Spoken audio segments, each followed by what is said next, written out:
भक्तों ओम नमः शिवाय, श्री शिवाय नमस्तुभ्यम, जय श्री महाकाल। जी हाँ भक्तों, क्या आपके भी घर का कोई ऐसा व्यक्ति है जिसका विवाह नहीं हो पा रहा? आप लोग बहुत ज़्यादा परेशान हो उसके विवाह के लिए कि आखिरकार इसका जो विवाह है ये हो क्यों नहीं रहा। आप जब भी प्रयास करते हो उसके विवाह का कि उसका जो विवाह है वो हो जाए, लेकिन कोई न कोई अड़चन, कोई न कोई समस्या आ रही है जिसके कारण उस व्यक्ति का जो विवाह है वो नहीं हो पा रहा। तो ऐसे में कौन सा उपाय करें, आज की इस वीडियो के माध्यम से हम आपको बताने वाले हैं। बस उपाय आपको ध्यान से सुनना है और अच्छे से करना है। अगर आपने आज का ये उपाय ध्यान से सुन के अच्छे से कर लिया तो अवश्य रूप से जो कोई भी व्यक्ति है आपके घर का जिसका भी विवाह में अड़चने आ रही हैं, समस्या आ रही हैं, अवश्य रूप से उसकी समस्या दूर होगी ही होगी। और उस व्यक्ति का जो विवाह है जो कि अभी तक नहीं हो पा रहा, अवश्य रूप से उसका विवाह भी होगा ही होगा। क्या करना है, कैसे करना है, पूरा आपको समझाने वाला हूं, तो बस उपाय ध्यान से सुन के अच्छे से करिएगा जरूर। देखिए, लाखों लोगों को इससे फल भी मिला है।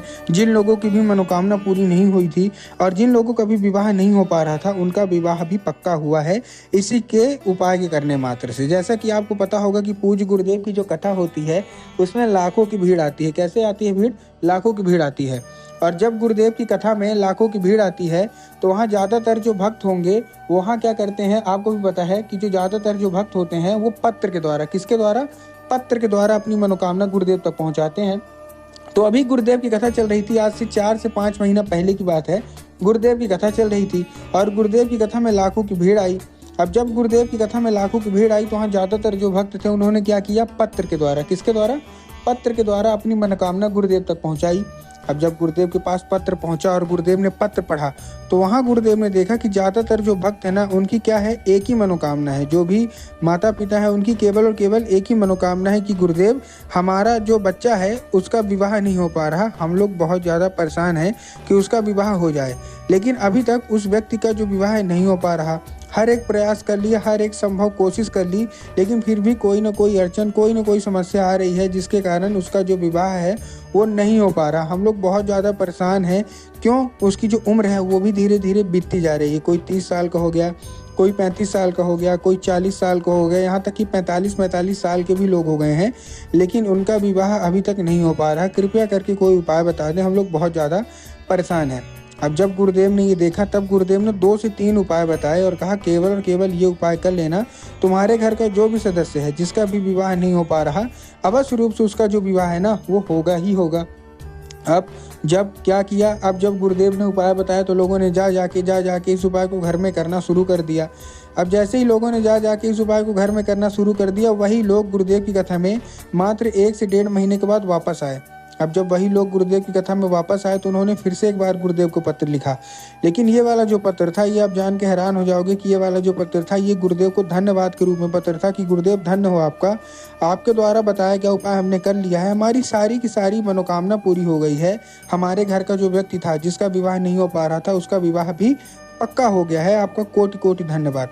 तो देखिए, जो लोग भी मेरी आवाज़ सुन रहे हैं ना, अगर आपको भी जानना है कि आखिर ऐसा कौन सा उपाय है जिसको करने मात्र से लोगों की सारी इच्छा, सारी की सारी मनोकामना पूरी हो जाती है, तो चलिए हम बताते हैं आपको आज की इस वीडियो के माध्यम से कि आपको करना क्या है। तो बस उपाय ध्यान से सुन के अच्छे से करिएगा जरूर कि आपको करना क्या है, ठीक। लेकिन उससे पहले चैनल पे अगर पहली बार आए हैं और आवाज़ मेरी पहली बार सुन रहे हैं तो वीडियो कर दें लाइक और चैनल को भी कर लें सब्सक्राइब, ताकि पूजनीय पंडित प्रदीप जी मिश्रा के रोज़ नए नए उपाय जो कि मैं उनकी कथा से सुनता हूँ, श्रवण करता हूँ, सबसे पहले मैं आपको प्राप्त करा सकूँ, ठीक।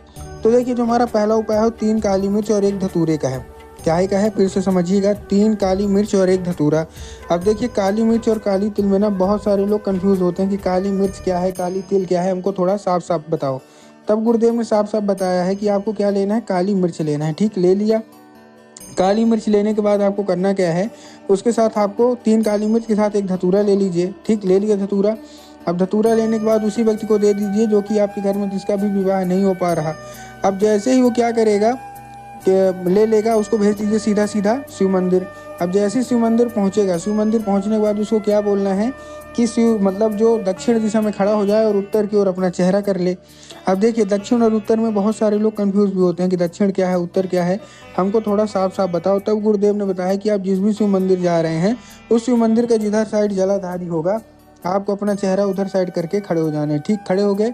खड़े होने के बाद आपको एक नाम लेके, महादेव का बहुत ही सुंदर सा नाम है श्रम्भेश्वर महादेव। तो बस आपको करना क्या है, आपको श्रम्भेश्वर महादेव का नाम लेके उन्हीं का स्मरण करके आपको क्या करना है, चुपचाप अर्पित कर देना है बस। पूज्य गुरुदेव कहते हैं कि अगर आपने श्रम्भेश्वर महादेव का उपाय किया तो अवश्य रूप से महादेव की कृपा आपके ऊपर होगी ही होगी। ठीक है, ये था हमारा कौन सा, ये था हमारा पहला उपाय। अब हम चलते हैं अपने दूसरे उपाय की ओर। अब देखिए जो हमारा दूसरा उपाय है वो काहे का उपाय है, ये उपाय भी विवाह का ही है। इस उपाय में आपको 11 लाल फूल चाहिए। कितने, 11 लाल फूल आपने ले लिए। अब 11 लाल फूल आप कोई से भी ले सकते हैं, गुलाब के ले लीजिए, गुड़हल के ले लीजिए, जो भी आपको पसंद है आप फूल ले लीजिए। ठीक, बस फूल में आपको ध्यान रखना है कि फूल कहीं से भी कटा फटा या खंडित नहीं होना चाहिए, पहली चीज़। और दूसरी चीज़ आपको ध्यान रखना है कि जो फूल है वो एक किस्म का होना चाहिए। एक किस्म का मतलब अगर आप गुलाब का ले रहे हैं तो केवल गुलाब के लीजिए, अगर आप गुड़हल के ले रहे हैं तो केवल आप गुड़हल के लीजिए। ऐसा नहीं करना कि 2 फूल गुलाब के ले लिए, 3 फूल गुड़हल के ले लिए, ऐसा आपको बिल्कुल भी नहीं करना। ठीक, आपने फूल ले लिया। फूल लेने के बाद आपको पहुंच जाना है कहाँ, सीधा शिव मंदिर। अब आपके दिमाग में आया है कि जाएंगे और बाबा भोलेनाथ के ऊपर अर्पित कर देंगे। अगर आप ये सोच रहे हैं तो आप बिल्कुल भी गलत सोच रहे हैं। आपको बाबा भोलेनाथ के ऊपर अर्पित नहीं करना। आपको कहाँ अर्पित करना है, आपको अर्पित करना है माता अशोक सुंदरी की जगह पे। अब देखिए जिसको पता है कि माता अशोक सुंदरी की जगह कहाँ होती है उतना का तो ठीक, लेकिन बहुत सारे ऐसे लोग हैं जिनको यही नहीं पता कि माता अशोक सुंदरी की जगह होती कहाँ है।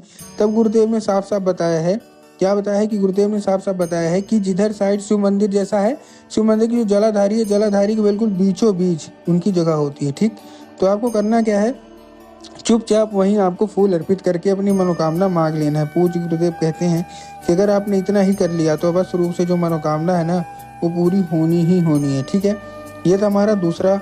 अब हम चलते हैं अपने तीसरे और आखिरी उपाय की ओर। अब देखिए जो तीसरा और आखिरी उपाय है, इस उपाय में आपको देखिए क्या करना है। इस उपाय में आपको लेना है लाल चंदन, और लाल चंदन लेने के बाद आपको करना क्या है, पहुंच जाना है सीधा शिव मंदिर। अब लाल चंदन से आपको करना क्या है, अभी मैंने आपको माता अशोक सुंदरी की जगह बताई ना, बस आपको उसी जगह पे क्या करना है, जैसे मैंने आपको माता अशोक सुंदरी की जगह बताई, आपको माता अशोक सुंदरी की जगह पे अपने दाहिने हाथ की कोई एक उंगली से, क्या, दाहिने हाथ की कोई भी एक उंगली से आपको बिंदी के रूप में 3 बार टीका लगाना है। कहाँ, माता अशोक सुंदरी की जगह पे बिंदी के रूप में टीका लगा दिया। अब जैसे ही आप बिंदी के रूप में टीका लगाएंगे आपको अपनी मनोकामना भी मांगते रहना है, जो भी आपकी इच्छा मनोकामना होगी। ठीक, उसके बाद आपको करना क्या है, मनोकामना मांग लिया। अब 5 मिनट तक आप खड़े रहिए। अब उसी जगह पे जहाँ आपने लगाया उसी जगह पे आपको क्या करना है, फिर से अपनी उंगली टच करना है और अपना हाथ मत धुलिएगा। फिर से अपनी उंगली टच करने के बाद आपको वही उंगली लेके चुपचाप घर आ जाना है। जैसे घर आ गए, जहाँ आप लोग सोते हैं, घर आने के बाद जहाँ आप सोते हैं जिस कमरे में, और जिधर साइड सर करके सोते हैं, उधर सर की जो दीवार होगी उसी दीवार में आपको ये उंगली फिर से लगा देना है। पूज्य गुरुदेव कहते हैं कि उस चंदन के जरिए स्वयं माता अशोक सुंदरी आपके घर में प्रवेश करती हैं और आपका जितना भी किस्मत रुकी हुई होती है विवाह के लिए, अवश्य रूप से पूरी होती है और आपका विवाह मनचाहा होता ही होता है। तो उम्मीद करता हूँ आज का उपाय सारा समझ में आ गया होगा। उपाय अच्छा लगा हो तो कमेंट बॉक्स में हर हर महादेव अवश्य रूप से लिख दें।